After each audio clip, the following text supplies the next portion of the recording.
So when you say safe space, and what do you mean by that? Like, isn't a home a child's place a safe space already? No.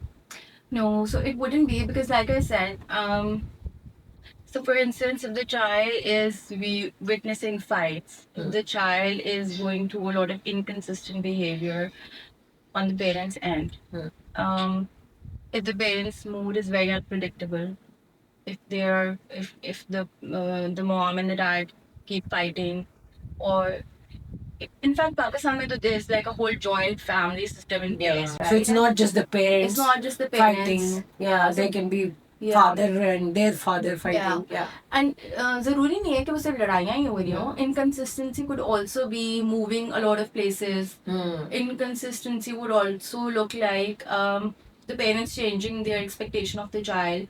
So, for instance, एक दिन the child is allowed screen time, and The the whole next day. yeah, the second day the parent decides कि नहीं अब तो no screen time.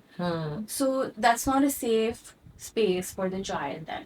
A safe space would also look like being able to be themselves without being reprimanded too much, without and in fact sometimes it could also just be like a primary caregiver in the picture, and them knowing that if they need something, their needs are met, and if there's an emotional need that's being met, a physical need that's being met, that would look like safety.